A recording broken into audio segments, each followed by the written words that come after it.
গত দিন সাতেক আগের কথা, হঠাৎ ফেসবুকে একজনের পোস্ট দেখলাম। তিনি একটা ভিডিও পোস্ট করেছিলেন এই পলাশী রামনগর ঘাটের বন্যা নিয়ে। সেখানে বন্যার পরিস্থিতি কতটা ভয়াবহ রূপ নিয়েছে তিনি সেটা দেখিয়েছিলেন। সেই 2000 সালের বন্যার পর আমরা কিন্তু সেভাবে আর কখনো বন্যা পরিস্থিতি দেখিনি আমাদের পশ্চিমবাংলায়। তবে সেই ফেসবুক পোস্ট দেখে ঠিক করলাম একদিন যাবো সেখানে। এমনিতে আমাদের পলাশী যুদ্ধক্ষেত্র স্মৃতিসৌধটা দেখাই হয়নি, তাই ঠিক করলাম একসঙ্গে দুটো জায়গায় দেখে নেব। আমার এক বন্ধু, সেও আমাকে ফোন করে বলেছিল ওই গ্রামটা নাকি ভারী সুন্দর এবং যেখানে দুখানা মন্দিরও রয়েছে এবং গ্রামটাও খুব ভালো লাগবে। একবার আয়, এসে ঘুরে যা, দেখে নিয়ে যায়। তাহলে চলুন দেখে আসি একবার কেমন সেই জায়গাটা। ট্রেন ঢুকে গেল আমাদের পলাশীর 1 নম্বর প্ল্যাটফর্মে, আর আমাদের যেতে হবে কিন্তু 2 নম্বর প্ল্যাটফর্ম দিয়ে বাইরে বেরোতে হবে। স্টেশন পলাশী। ট্রেন আমাদের ছেড়ে চলে গেল পলাশী থেকে, আর ট্রেন চলে গেল এখন শিয়ালদার দিকে। আমরা যাব 2 নম্বর প্ল্যাটফর্মের দিকে।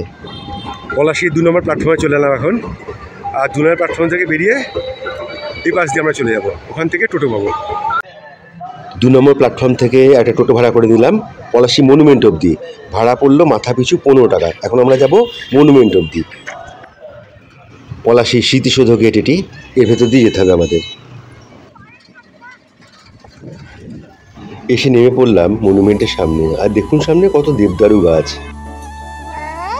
এটা কি ঠাকুর? এটা মনসা ঠাকুর। ও, আজ তো মনসা পুজো, তাই তো ভুলেই গেছিলাম একদম। সালটা ছিল 1757 আর দিনটা ছিল 23শে জুন। পলাশীর এই আমবাগানের যুদ্ধে আমাদের বাংলার নবাব পরাজিত হয়েছিলেন, যার ফলে প্রায় 200 বছরের জন্য এই বাংলা স্বাধীনতা হারিয়েছিল। তবে আজ 2025 সালে এসে সেই আমবাগান চোখে পড়ল না। তবে হ্যাঁ, কয়েকটি আম গাছ মনুমেন্টের আশেপাশে চোখে পড়ল, কিন্তু তার বয়স দেখে 1757 সালে মনে হলো না। যাই হোক, ইতিহাসের পাতায় সেই রবার্ট ক্লাইভ, মির্জাফর, রায়দুল্লভ, ইয়ার লতিফের চক্রান্ত আমরা সবাই জানি মোটামুটি। এটি পলাশী যুদ্ধ নামে জানলেও বাস্তবে তা ছিল একটি দাঙ্গা। এই ছিল সেই জায়গা যেখানে নবাবের 65,000 সেনা ইংরেজদের 3,000 সেনার কাছে পরাজিত হয়েছিল। ভাবতে পারেন কত বড় চক্রান্ত হয়েছিল।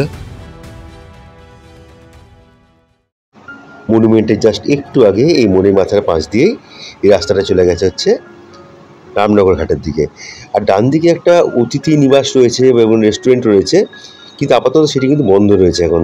এই দেখুন, সোজা গেলে হচ্ছে চিনি কল, মানে যেটা সুগার মিল, আর ডান দিকে হচ্ছে রামনগর ঘাট। আমরা ভেবেছিলাম রামনগর ঘাটটা হয়তো এই দিকে, কিন্তু পরে আরেকজন টোটো ভাইরা বললো যে না, রামনগর ঘাটটা এখানে না, এখান থেকে বেশ কিছুটা যেতে হবে এবং সেটা টোটো করে যেতে হবে। তাই আমরা আবার 15-30 টাকা দিয়ে আবার চললাম রামনগর ঘাটের উদ্দেশ্যে। চলে এসেছি রামনগর ঘাট। ডান দিকে মন্দির আর বাঁ দিকে হচ্ছে পলাশী শ্মশান ঘাট। আর এই সামনে নেমে পড়লাম এখন। রামনগর ঘাটের কাছে যে মিষ্টি কিনছেন। কি কিনছো? মিষ্টি আর কি কোল্ড ড্রিঙ্কস? রামনগর ঘাটের পাশেই রয়েছে এই কালী মন্দির, আর পাশে রয়েছে গুপ্ত বৃন্দাবন।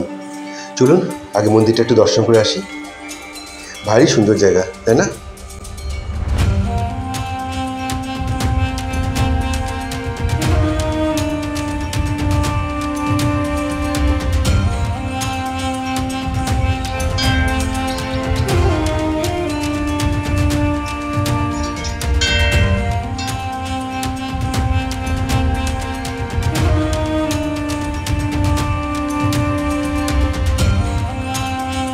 বন্যার জল মন্দিরের পাশেও চলে এসেছিল।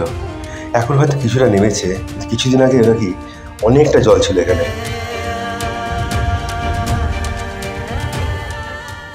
পলাশী শ্মশান ঘাট এটা। শ্মশান ঘাটেও নাকি জল চলে এসেছিল, কিন্তু এখন একটু নেমেছে। পলাশী রামনগর ঘাট, ওপার থেকে একটা নৌকা সদ্য এসেছে, আর এই পাশে দেখুন জলের কী অবস্থা। আর এই পাশে অনেক বাড়িঘর আছে যেগুলো একদম ডুবে রয়েছে এখনও। ওরা নিজেদের এখন বাড়ির দিকেই যাচ্ছে সব এখন। ওই দেখুন দূরে বাড়িগুলো, কী অবস্থা দেখুন, কোথায় জল উঠে এসছে রামনগর ঘাটে।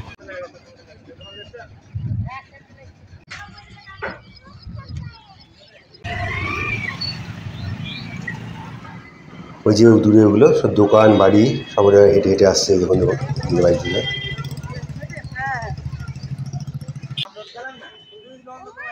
কি অবস্থা দেখুন, বাপ রে বাপ, কত জল উঠেছে।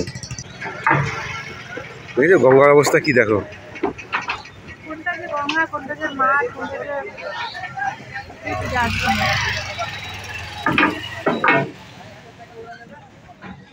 বিশাল বড় বড় নৌকা, আর এই নৌকাগুলোতে বড় বড় 4 চাকা গাড়িও নিয়ে পার হয় এখান থেকে।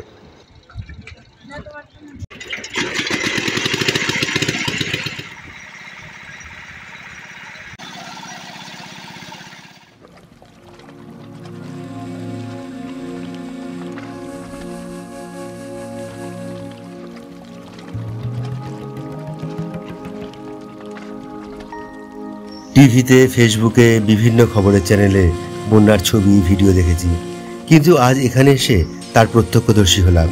কত গ্রাম ভেসে গিয়েছে, কত চাষের জমি চলে গিয়েছে, কত দোকান বাড়িঘর চলে গিয়েছে, এমনকি গঙ্গার পাশে থাকা কত শ্মশানঘাটও। কদিন যেভাবে বৃষ্টি হয়েছে আর আগামী দিনে আবার যেভাবে নিম্নচাপের সৃষ্টি হতে চলেছে, তাতে বাঁধ রক্ষা করাও কঠিন হয়ে পড়বে। তাই ঈশ্বরের কাছে প্রার্থনা করি আবার সেই 2000 সালের সাক্ষী না হতে হয়। আমাদের নৌকা এখন রামনগর ঘাটের কাছে চলে এসেছে, আর উপরে নাকি একটা রাম মন্দিরও আছে, যেটি একদম গঙ্গার ধারে অবস্থিত। সেই জায়গাটিও আপনাদের দেখাবো।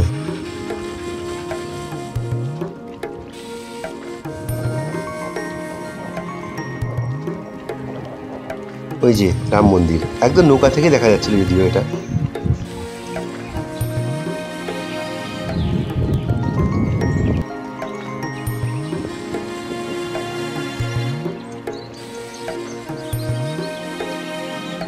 জয় শ্রীরাম।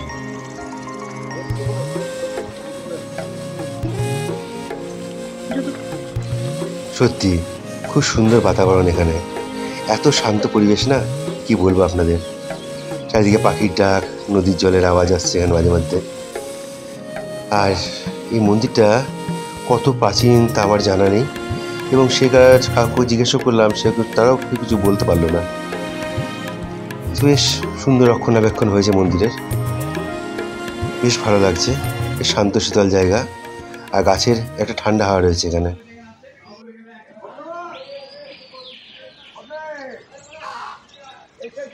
চলুন আপনাদের শ্রীরামচন্দ্রের দর্শন করে নিয়ে আসি।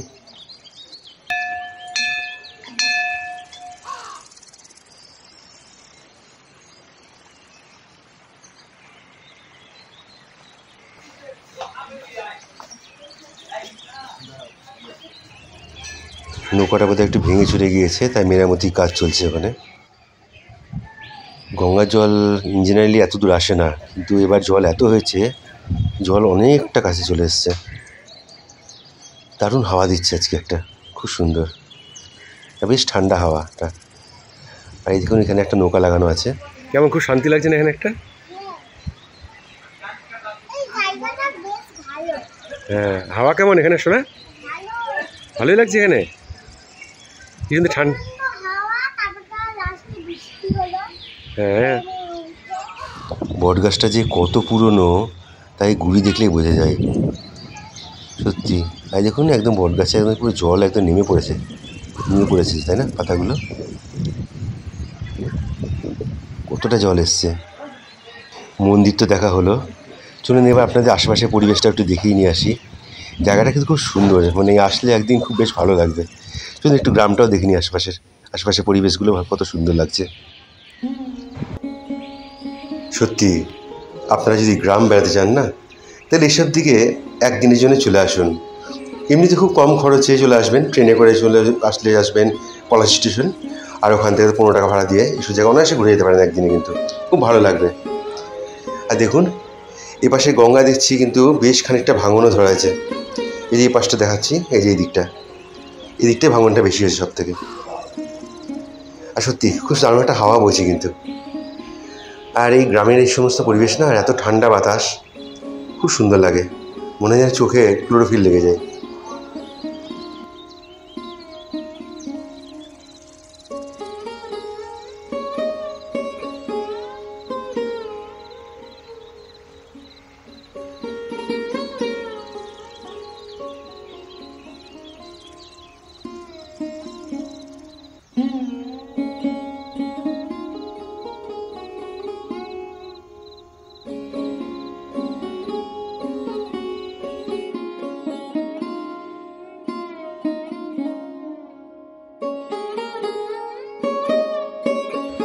রিভার পাম্পের বড় বড় জেটি, বড় বড় নৌকা এখানে সব রাখা আছে।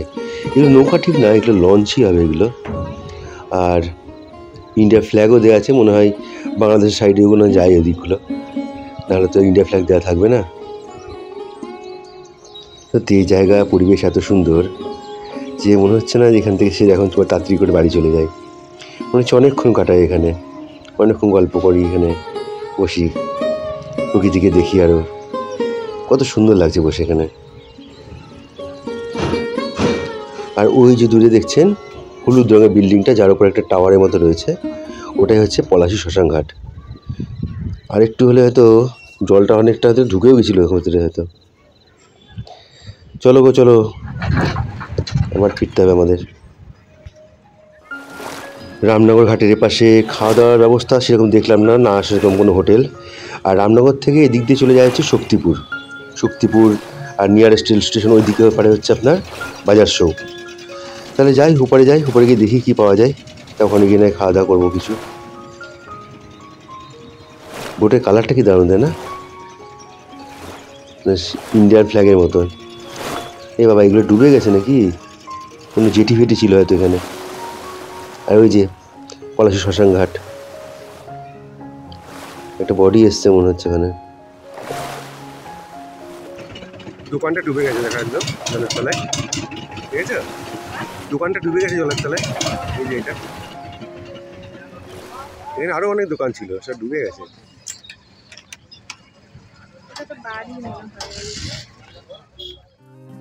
আজকে ভিডিওটি এ পর্যন্তই। আমরা চলেছি আবার সেই পলাশী স্টেশন, ওখান থেকে ফিরবো আমরা বাড়িতে। তো আজকের মতো টাটা বাই বাই, আবার দেখা হচ্ছে খুব তাড়াতাড়ি।